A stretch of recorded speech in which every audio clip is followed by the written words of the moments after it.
ছোট্ট একটি জীবনে একই আকাশের নিচে কেউ বা হাসে কেউ বা কাঁদে, কোনোদিন সুখ শান্তি ভরা কোনোদিন দুঃখে ভরা, এই হচ্ছে আমাদের জীবন। হ্যালো বন্ধুরা, welcome back to my channel Mithu's family. আমার পরিবারের সকলকে জানাই অনেক অনেক স্বাগতম। দেশ বা দেশের বাইরে যে বন্ধুরা রয়েছে তাদের জানাই অসংখ্য ভালোবাসা।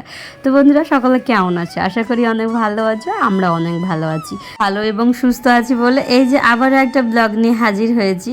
তো চলো বন্ধুরা, আজকের গল্প তোমাদের সঙ্গে শুরু করা যাক। এই যে সকালবেলা ঘুম থেকে উঠে সংসারের যাবতীয় কাজকর্ম কিন্তু আমি সেরে নিয়েছি। তারপরে যেটা করেছি, আগের দিন কিন্তু আমি দুধ নিয়েছিলাম রাত্রে, তারপরে আমি মেয়েকে খাওয়ানো হয়নি, যেহেতু ও মাছ খেয়েছিল সেই জন্য কিন্তু আমি দুধটা দেয়নি। দুধটাকে আমি ফ্রিজে রেখে দিয়েছিলাম। সকালে উঠে একটু ওয়েদারটা দেখি ঠান্ডা ঠান্ডা, আর অনেক দিন যাবৎ আমি দুধ চা খাইনি, সেই জন্য ভাবলাম না আজকে হালকা করে একটু দুধ চা খাওয়াই যাক। এই যে সকালবেলা নিজের জন্য এবং মায়ের জন্য দুধ চা করে নিয়েছি, আর এই যে এখানে 4টে নিমকি নিয়ে নিয়েছি সকালের খাওয়া দাওয়া। সকালের চাটা খেয়ে দেখো তোমাদের দাদাভাই গেছিলো আমাদের বাড়ির একদমই সামনে, তো ভাইরা সেখানে ধান ঝরাচ্ছে, তো সেই ধান ঝরানোর ভিডিও শ্যুট করতে। দেখো কত সুন্দর লাগে না এই দৃশ্যগুলো দেখতে। আমাদের কিন্তু খুব ভালো লাগে গ্রামের পরিবেশে এখন তাড়াহুড়ো করে ধান ঝরানো, জানো তো, সেই ভোর 3টের সময় মানুষ বেরোয় এই যে কাজে, তারপরে সেই সারাদিন কাজ কর্ম সেরে গিয়ে তারপরে 2টো টাকা নিয়ে বাড়ি যায়। জীবনে কষ্ট না করলে কিন্তু কেষ্ট মেলে না।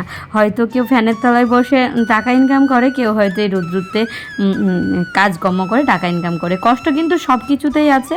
যারা ফ্যানের তলায় কাজ করে তাদেরও কিন্তু কষ্ট আছে, মনে হয় না অনেক আরামের পয়সা, কিন্তু তা নয়, সবাই কিন্তু স্ট্রাগল করেছে বলেই সেই জায়গায় গিয়ে বসেছে। আর ইনারা হচ্ছে ফাঁকি দিয়েছিল, মানে আমার ভাইরা হচ্ছে ফাঁকি দিয়ে এসেছিল বলে ওনারাও এই জায়গায়। হ্যাঁ, প্রয়োজন সব মানুষেরই দরকার, যেহেতু এই যে দেখতে পাচ্ছ ওনারা ধান ঝরাচ্ছে এবং ধান কাটা বাঁধা সবই করেছে। এই ধান কাটা বাঁধা যদি না করতো তাহলে শহরের মানুষরা চাল ধান কোথায় পেত এবং খেত কোথার থেকে? ওই জন্য সব মানুষের প্রয়োজন পৃথিবীতে। এই যে দেখতে পাচ্ছ সকাল সকাল কতগুলো ধান ঝরিয়ে নিয়েছে অলরেডি, আরও এখনও প্রচুর মানুষের কাজে যাবে। তো যাই হোক, আর এখানে ভাই কাজ করছে, শরীরটা একটু সুস্থ আছে বলে। তো ওইদিকে ওরা কাজ করছে আর আমরা চলে এসেছি বাড়ি। আর এত রৌদ্র তেজ আর এত গুমসানি গরম পড়ছে, তোমাদের আর কি বলবো।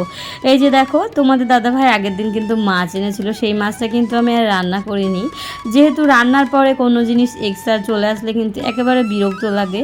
মাজা ধোয়ার পর কিন্তু আর এইসব কাজগুলো করতে একেবারে ভালো লাগে না। সেজন্য আমি যেটা করেছিলাম, আমি কিন্তু এই যে ঝুড়ির মধ্যে আমি ডিপ ফ্রিজে ভরে রেখে দিয়েছিলাম। তারপরে এই যে সকালবেলা ডিপ ফ্রিজ থেকে বার করে নিয়ে সুন্দর করে ছাই দিয়ে মাছটাকে বানিয়ে নিয়েছি।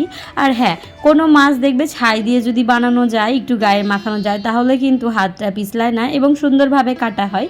এগুলো আমাদের গ্রামে হয়ে থাকে, ছোট থেকে দেখে আসি মা ঠাকুমারা এরকমভাবে মাছ বানায়, সেই জন্য আমরাও একটু মাছ বানানোর সময় ছাই ব্যবহার করি। তারপরে মাছটাকে সুন্দরভাবে ধুয়ে নিয়ে দেখো লবণ হলুদ মাখিয়ে নিলাম। এবার হচ্ছে রান্না করার পালা। চলো বন্ধুরা, আজকে তোমাদের সঙ্গে শেয়ার করবো আমার মাছের ঝোল। তো চলো পুরো ব্লগটা দেখতে থাকো। আর আজকের ভিডিওতে যারা আমার নতুন বন্ধু রয়েছে তাদেরকে একটাই কথা বলবো, তো চলো, যারা এখনও সাবস্ক্রাইব করোনি আমার নতুন বন্ধুরা, তারা প্লিজ আমার চ্যানেলটা সাবস্ক্রাইব করে দিও। আর যারা আমার পুরনো বন্ধু আছো, অলরেডি এই কাজটা করে রেখেছো, তাদেরকে জানাই অসংখ্য ধন্যবাদ এবং অনেক অনেক ভালোবাসা। তোমাদের একটা লাইক আমার ভিডিওতে অনেক কিছু। তোমাদের লাইক কমেন্ট এবং তোমাদের ভালোবাসা ছাড়া আমরা এক মুহূর্ত কিন্তু এগোতে পারবো না। তোমাদের ভালোবাসা কিন্তু একান্তই প্রয়োজন। যাই হোক, ভিডিওর শুরুতে কিন্তু একটাই কথা বলেছিলাম যে একই আকাশের নিচে ছোট্ট একটি জীবনে কেউ বা হাসে কেউ বা কাঁদে।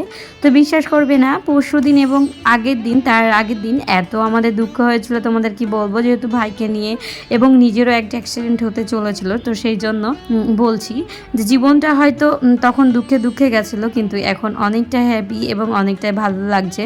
তো আজ যে কত মানুষের কষ্ট হচ্ছে সেটা হচ্ছে হাসপাতালে গেলে বোঝা যায়। হাসপাতালে কিন্তু কেউ হাসে কেউ বা কাঁদে।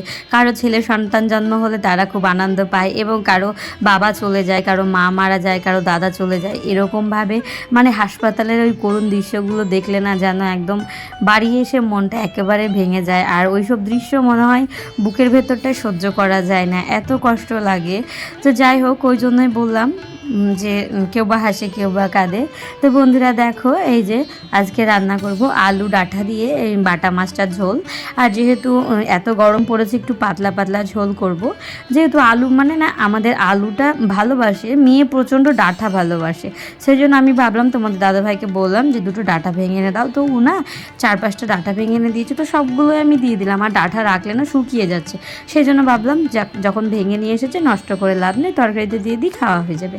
আর এদিকে আমার শ্বশুরমশাইও আসবে আজকে ভাত খাওয়া দাওয়া করতে, তো সেই জন্য ভাবলাম যে আরও একটু কিছু করব। তো আমার শ্বশুরমশাই যখন আসবে তখন হয়তো পাঁপড় টাপড় ভেজে দেবো। আর আমার শ্বশুরমশাই আচার খেতে খুব ভালোবাসে, সেই জন্য আচার রয়েছে, সেই জন্য আমার চিন্তা নেই। আচার দিয়ে রুটি বলো ভাত বলো আমার শ্বশুরমশাই খুব ভালোবাসে। যেহেতু দু রকমের আচার আছে, আমার শ্বশুরের প্রিয় হচ্ছে আচার। আচার দিলে সারাদিন ঘুরে ঘুরে খাবে, একদমই মানে মেয়ে মানুষের মতো। আমার শ্বশুর খুব ভালোবাসে আচার খেতে, এবং চাটনিও খুব প্রিয়। একটা চাটনি করে রেখে দিলে 3-4 দিন কিন্তু চাটনিগুলো স্টোর করে রেখে দিলে আমার শ্বশুর খেয়ে নেয়। তো যাই হোক, এই দিক থেকে একটা ভালো গুণ রয়েছে, কিন্তু আরও অন্যান্য গুণগুলো রয়েছে, সেগুলো হচ্ছে তিতো খেতে চায় না, শাক টাকগুলো খেতে চায় না, এগুলো হচ্ছে খারাপ গুণ। যাই হোক, সব মানুষের কিন্তু সব খাবার প্রিয় হয় না, এবং সব খাবার কিন্তু পছন্দের হয় না। এই যে তোমাদের সঙ্গে গল্প করতে করতে পাতলা বাটা মাছের ঝোলটা আমার কমপ্লিট হয়ে গেছে। তারপরে যেটা করেছিলাম, সবাই মিলে খাওয়া দাওয়া করে নিয়েছিলাম, এবং আমার শ্বশুরমশাই এসেছিলো, শ্বশুরমশাইকে দিয়ে নিয়েছি, পাঁপড় ভেজে দিয়েছি, মাছের ঝোল এবং শসা কেটে দিয়েছি, ওগুলো দিয়ে আমাদের খাওয়া হয়ে গেছে। যাই হোক, তারপরে আজকে নিজের ইনকামের কিছু টাকা আমি দিয়ে তারপরে মাকে কিছু গিফট করব ভাবছি। তো এটা হচ্ছে মানে সত্যি কথা বলতে এটা একেবারে আমার নিজের হাতের গাছ লাগিয়ে লেবু তৈরি করেছি। তো সেই লেবুগুলো পেরেই আজ হচ্ছে যেই টাকা হবে সেই টাকা দিয়ে মাকে 4টে ব্লাউজ নিয়ে দেবো, কারণ মা আমাকে অনেক দিন ধরে বলছে আমার ব্লাউজ নেই ব্লাউজ নেই ব্লাউজ নেই, আমি টাকা দিব তুই নিয়ে এনে দিস। তো মাকে সারপ্রাইজ দেওয়ার জন্য আমি দেখতে পাচ্ছ লেবু পাড়তে চলে এসেছি। মা কিন্তু জানে না যে আমি লেবুগুলো পাড়ছি। তো আমি প্রায় অনেকটা লেবু পেরেছি। তো আমাদের এক মামি রয়েছে, মামিকে দেবো লেবুগুলো বিক্রি করতে। তো যাই হোক, এখানে অনেকগুলো লেবু কিন্তু তোমাদের দাদাভাই আগে থেকেই পেরে রেখেছে, আর আমি বাকি যেগুলো পাড়তে রয়েছে সেগুলো কিন্তু আমি পেরে নিচ্ছি। এই যে দেখতে পাচ্ছ, আর কি গরম পড়েছে জানো তো, তোমাদের আর কি বলবো, এই গরমে কারেন্ট চলে গেলে কি যে অবস্থা তোমাদের আর কি বলবো। আর এই যে দেখো আমি কোথায় ঢুকেছি।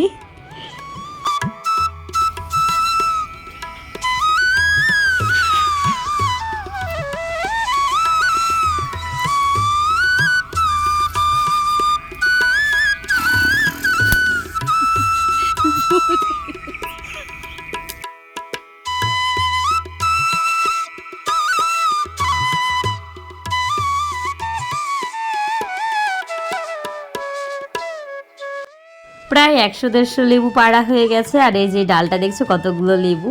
তারপরে দেখো বাবা এবং আমার মেয়ে গেছিলো লিচু বাগানে গিয়ে যেটা হয়েছিল সেটা তোমাদের সঙ্গে বলার না। গেছিলো একটা ঝোলা নিয়ে, আর লিচু ফাটতে গেছিলো ওরা দাদু এবং নাতনি মিলে। তো জানো তো, যেই গাছের লিচু ছিল সেই গাছের লিচিগুলো আমার পিসিমা সব বিক্রি করে দিয়েছে।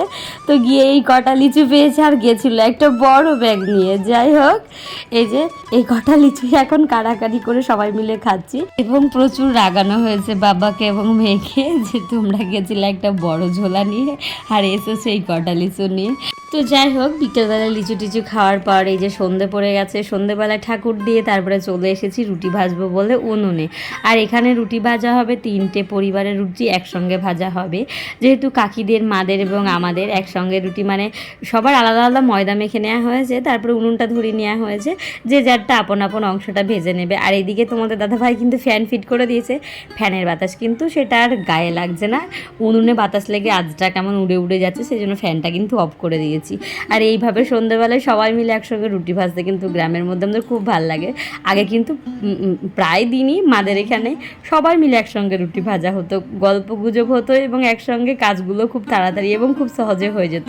এই যে দেখতে পাচ্ছ খোলা, মানে মাটির খোলাতে রুটি ভাজছি, এবং এখন কাঠের জালে দাও দাও করে আঁচগুলো লেগে গেছে। আর এই মাটির খোলার রুটি খেতে কারা কারা ভালোবাসো এবং কারা কারা খেয়েছো অবশ্যই কিন্তু কমেন্ট করে জানাও। আমাদের গ্রামে কিন্তু মাটির খোলাই হচ্ছে বেস্ট রুটি ভাজার করার জন্য। এইরকমভাবে সন্ধেবেলাটা আমাদের রুটি ভাজতে ভাজতে এবং গল্প করতে করতে কেটে যায় সবাই মিলে। তো যাই হোক বন্ধুরা, আজকের মতো ভিডিওটা এখানেই শেষ করছি। দেখা হচ্ছে তোমাদের সঙ্গে আবারও একটা নতুন ভিডিওতে, নতুন একটু দিনের সাথে। সকলে ভালো থেকো, সুস্থ থেকো, আর সবাই আমার চ্যানেলটা সাবস্ক্রাইব করে দিও, পাশে থাকা বেল আইকনটা প্রেস করে দিও। তো বন্ধুরা, টাটা, বাই বাই, দেখা হচ্ছে আরও একটা নতুন ভিডিও।